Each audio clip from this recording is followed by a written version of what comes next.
The Senate fails to come to an agreement again today, and the government shutdown continues for an 8th day. Joining us with a closer look at what this shutdown might mean for you and your finances, financial expert Gregory Ricks.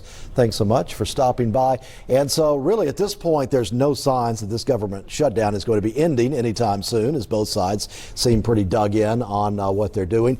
But as far as what it looks like for our finances, the market really has not taken a hit so far during the government shutdown. Well, market's kind of happy. It's up 0.37 today, so we're up almost 4% over the past month, knowing this was coming. So it's not a surprise we're having this, but we are reaching a pressure point this weekend because layoffs and paychecks are stopping next week. Yeah, so we could start seeing the effects going forward. As far as the people that are impacted, and that's non-essential government employees, I guess is how it's referenced, any advice for them and what they should do? Well, Health and Human Resources, FDA, TSA, flight. Yeah, they know who they are. I've already felt it traveling yesterday on that. And they're calling in sick a little bit more, which can affect your travel. So kind of the regular people that don't work in government may feel an impact of that. But if you are going to be impacted, that's one reason we have emergency savings as well.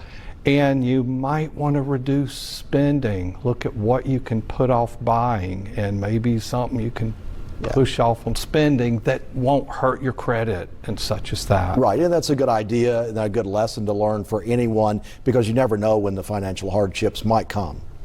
Yeah, and that's kind of always to have those kind of safety nets to know what if you had to push something off and you could have some other type of emergency, maybe because of a hurricane or work interruption for other reasons. But we have this from time to time, and that's why the market is not worried about it. And we could see some government jobs not come back from this. So the administration is looking at, is this maybe a way to cut back on some things? And it was interesting, you were just telling me that historically government shutdowns have not had that much of an impact when it comes to stock market and investments.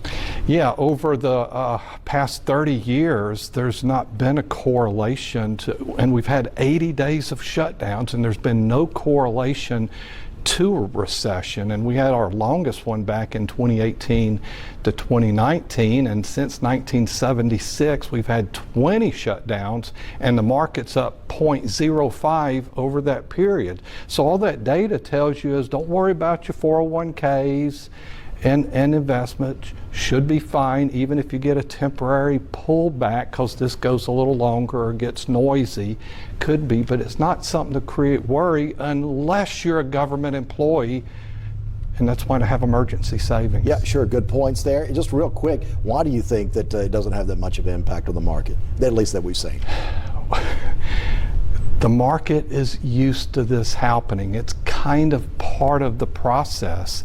They got more worried this year about tariffs, but a government shutdown, that's business as usual. But now the tariffs is kind of like, that isn't so bad. Okay, it just keeps going. And the thing that maybe worry us some is if we do have a recession, and that's kind of showing up in the money supply and the correction of jobs numbers over the past year. So that's a little bit of something to look out for in the future. All right, great insight there. And if people are interested in your services, how can they find you? GregoryRicks.com, and monitor your travel if you're traveling over the next week or two. Good idea, good tips there.